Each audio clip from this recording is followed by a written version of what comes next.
Saat rombongan skuad Garuda tiba di Jepang, ada hal yang menarik, yakni fakta bahwa gak cuma para supporter timnas yang menyambut, tapi juga banyak orang Jepang yang mengejar timnas Indonesia dan meminta foto. Salah satunya orang adalah Jepang sosok juga ya? Patrick Kluivert. Striker legendaris Belanda yang pernah jadi pemain Barca ini jadi sosok yang dikerumuni fans dari Jepang. Di sisi lain, aura positif skuad Garuda nampak terpancar di Osaka saat kemenangan di laga kontra China membuat timnas bisa main tanpa beban di Jepang nanti. Lantas, akankah timnas punya potensi untuk mengalahkan Jepang? Seperti apa sorotan media-media di Jepang menanggapi laga kontra Indonesia ini? Berikut rangkuman selengkapnya.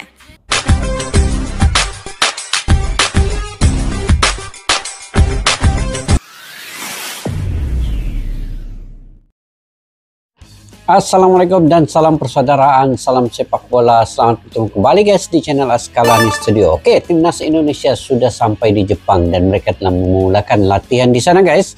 Dan kini hanya tinggal mencatur merencanakan strategi dan taktikal apa yang dilakukan oleh Elik Pastor, Patrick Kluivert, Lanzat. Itu mungkin strateginya bertahan dan menyerang. Tapi untuk lawan Jepang ini sebenarnya ini untuk dinikmati sahaja perlawanan dan kemungkinan ada juga strategi baru yang ingin dimasukkan oleh Patrick Kluivert. Melihat kepada kondisi Jepang juga baru-baru ini kalah kepada Australia. Jadi ini peluang untuk timnas Indonesia membuktikan bahwa mereka juga bisa melakukan seperti apa yang dilakukan oleh Australia. Jadi Indonesia sudah lolos di babak yang keempat, hanya tinggal menantikan dan menunggu siapa lawan ataupun negara mana yang mereka akan tantang di babak keempat nanti. Itu barulah sebenarnya pembuktian kekuatan timnas Indonesia itu. Tapi apapun guys, kita perlu optimis dan selalu bersemangat. Indonesia akan bisa lolos ke Piala Dunia 2026 karena setiap pemikiran yang positif, perasaan yang menuju kepada itu akan diterjemahkan melalui kenyataannya nanti. Oke guys, tanpa berbasa-basi yuk kita simak dulu video ini. Fans Jepang mengatakan tim ini layak ke Piala Dunia. Popularitas timnas Indonesia jadi sorotan di Jepang. Ayo kita simak video ini guys.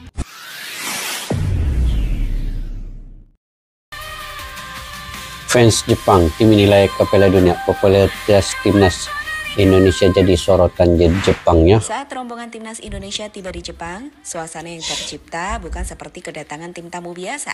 Alih-alih sunyi, justru ada sambutan luar biasa dari para fans. Menariknya, bukan hanya supporter asal Indonesia yang menanti skuad Garuda di bandara, tapi juga banyak warga lokal Jepang yang ikut berkerumun. Mereka antusias menyambut para pemain timnas Indonesia. Bahkan berebut untuk bisa berfoto, terkhusus dengan pelatih Patrick Kluivert.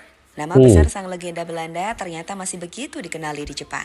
Lihatlah momen ini, bagaimana fans Jepang nampak mengerumuni Coach Patrick dan coba untuk meminta foto hingga tanda tangan.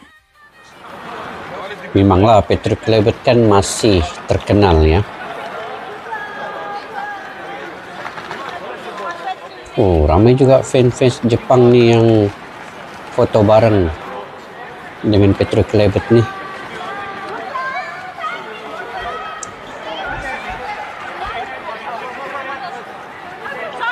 Mantap lah. Sementara itu, jika Coach Patrick menjadi target utama para fans Jepang, pemain-pemain timnas yang tiba di bandara langsung dikerumuni oleh banyak penggemar yang mengabadikan momen ini dengan foto atau video. Chant untuk timnas hingga pada Ole juga bergema dengan jelas. Ini adalah bukti yang sekali lagi menunjukkan jika timnas Indonesia benar-benar berada dalam euforia.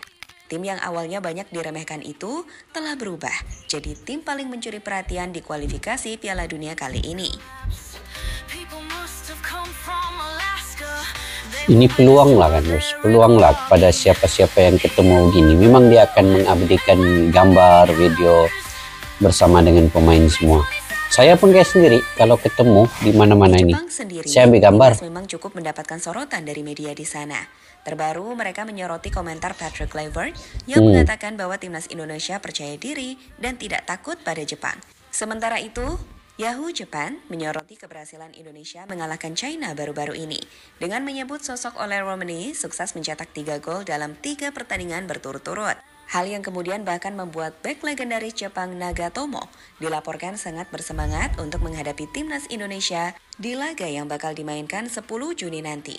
Jelas masyarakat media bahkan pelatih dan pemain Jepang begitu respect pada timnas Indonesia. Di mana seperti yang pernah diungkapkan Moriyasu atau pelatih timnas Jepang, ia yakin Indonesia bisa lolos ke Piala Dunia, walau mungkin harus melewati round 4 terlebih dahulu. Tengok, Moriyasu pun yakin ya Indonesia bisa lolos walaupun melewati babak 4 terlebih dahulu. Jadi kita pun kena yakin guys ya. Kemenangan lawan Jepang akan sangat mewah. Kapten Timnas Indonesia Jay Izzas telah menjelaskan bahwa meski Indonesia telah lolos ke round 4, namun laga kontra Jepang akan tetap penting. Ia dan tim akan fokus di laga tersebut dan berusaha untuk meraih kemenangan. Sebagai info, jika Indonesia bisa mengalahkan Jepang, itu akan berdampak signifikan terhadap peringkat FIFA Indonesia. Jepang saat ini menempati peringkat ke-17 dunia dengan 1.637,81 poin, sementara Indonesia berada di peringkat ke-116 dengan 1.157,97 poin.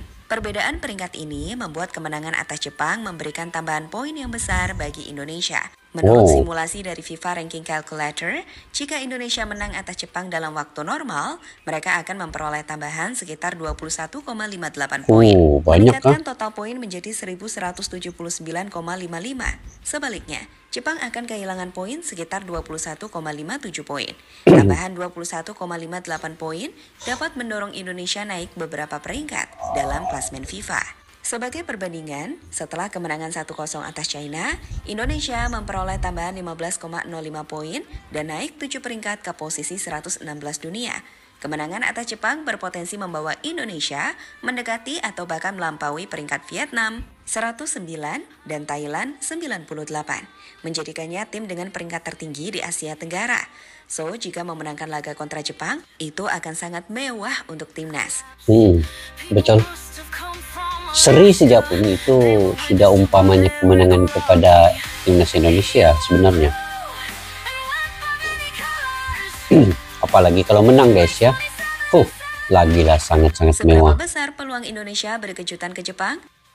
Laga Indonesia versus Jepang yang akan dimainkan pada Selasa 10 Juni 2025 pukul 17.35 waktu Indonesia Barat akan jadi laga nothing to lose bagi kedua tim. Pasalnya baik Jepang maupun Indonesia, keduanya telah memastikan lolos ke babak selanjutnya, Jepang ke Piala Dunia dan Indonesia ke round 4. Meski begitu, sekali lagi, pertandingan ini tetap penting bagi Indonesia, terkhusus untuk mengukur kemampuan dan memperkuat mentalitas tim.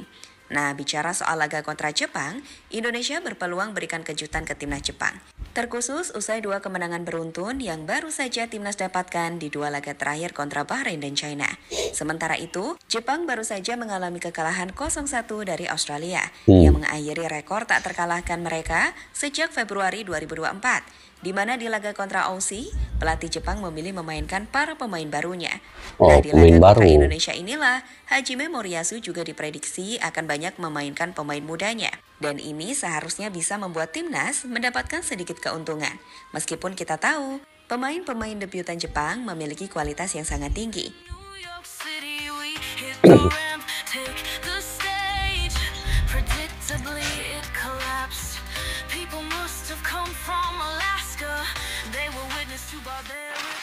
Dukungan besar di Jepang. Dukungan supporter Indonesia untuk laga kontra Jepang pada 10 Juni 2025 di Suita City Football Stadium Osaka diperkirakan akan sangat signifikan. Komunitas supporter Garuda Jepang melaporkan bahwa 3.000 tiket telah dialokasikan untuk pendukung Indonesia telah habis terjual dalam waktu 5 menit setelah penjualan dibuka. Jumlah ini mencakup diaspora Indonesia yang menetap di Jepang serta supporter yang melakukan perjalanan dari Indonesia. Tentu jumlah itu bisa lebih banyak. Inilah guys Indonesia ini, di mana-mana saja ada saja dia punya fans ataupun supporter yang mendukung di mana Indonesia itu bermain. Sejauh manapun, Jepang, pergi China, pergi Arab, ada saja ini pendukung Indonesia ini merata tempat kan. Ini yang bestnya. Andai Mantap. saja supporter Jepang tidak melakukan pembelian sold out pada kuotanya, sehingga bisa dimanfaatkan fans timnas. Dukungan besar dari supporter di laga tandang seperti ini memiliki dampak positif terhadap performa tim. Semangat yang dibawa oleh supporter dapat meningkatkan motivasi pemain dan Betul. menciptakan atmosfer yang mendukung di stadion lawan. Dan dengan kehadiran ribuan supporter yang penuh semangat, timnas Indonesia diharapkan dapat tampil maksimal dan memberikan performa terbaik mereka melawan Jepang.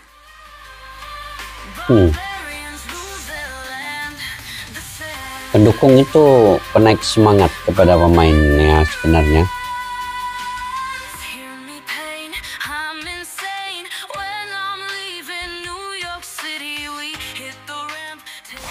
Laga kontra Jepang bukan hanya soal mencari poin tambahan, tapi tentang mengukuhkan eksistensi timnas Indonesia sebagai kekuatan baru di Asia.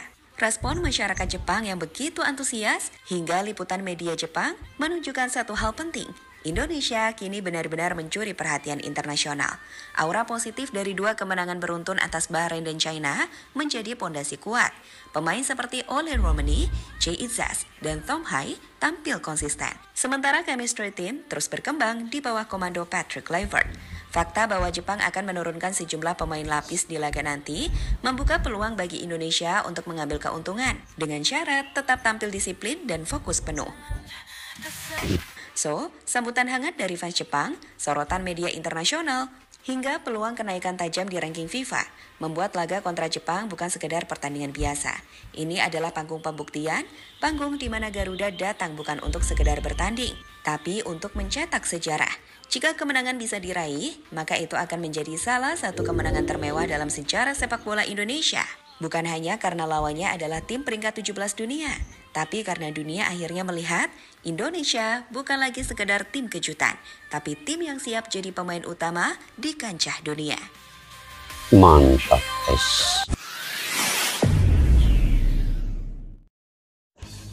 Oke guys, kalau melihat kepada filosofi Belanda dan gaya permainan serangan modern, Patrick Kluivert bisa menerapkan semua ini. Filosofi 4-3-3 ataupun 4-2-3-1, yaitu fokus pada penguasaan bola, build up dari belakang dan perpindahan cepat ke penyerang. Tetapi ini semua akan bergantung kepada bagaimana kondisi pemain-pemain dan bagaimana taktikal Jepang nanti. Jadi ini ada pro dan kontranya. Dimana kalau melihat kepada Indonesia lawan China itu filosofi 4-2-3-1, sistem membentuk serangan daripada bawah, pertahanan ke tengah dan juga ke serangan. Kemudian timnas Indonesia ini banyak diperkuatkan oleh pemain diaspora, yaitu daripada Belanda, terutamanya diketuai oleh Bang J ya, Justin Nubne, Calvin Berdong, Tom Haye, Kevin Dix, juga pemain-pemain baru oleh Romini dan siapa lagi, Lili Pali. Tetapi untuk perlawanan lawan Jepang ini, kualitas pemain-pemain inilah yang perlu diutamakan. Tapi ketika lawan China ada 4 juga pemain lokal yang hebat juga ketika itu, yaitu Yaakob Sayuri, Ricky Kambuaya, Egy Maulana dan juga Rizky Ridho. Ini memang punya kualitas yang tersendiri lah. Mereka dapat memperagakan permainan yang bermutu dan dapat bersaing dengan pemain-pemain lain. Kemudian kalau Indonesia menerapkan struktur pertahanan yang lebih teratur kayak lawan China dan Bahrain itu, sudah tentu itu sangat sulit untuk ditembusi oleh penyerang. Karena selalunya Bahrain dan China itu dia membuat tembakan daripada jauh. Dia amat sulit untuk masuk area kotak penalti. Tetapi Jepang ini punya kekuatan yang lainnya daripada tim yang lain. Jadi ini harus diwaspadai karena taktik Jepang ini begitu rapi dan kreativitas mereka itu kelas dunia. Jadi mereka akan tampil disiplin, mereka akan memanfaatkan segala kesalahan lawan dan juga dengan finishing yang begitu baik daripada penyerang-penyerang hebat mereka. Jadi ini perlu diawasi. Jadi kalau kita melihatlah perlawanan pertama Indonesia kalah 4-0 kah? 4-0 kah Indonesia kalah tuh. Tapi itu berbeda pemain dengan sekarang dan berbeda kepelatihan.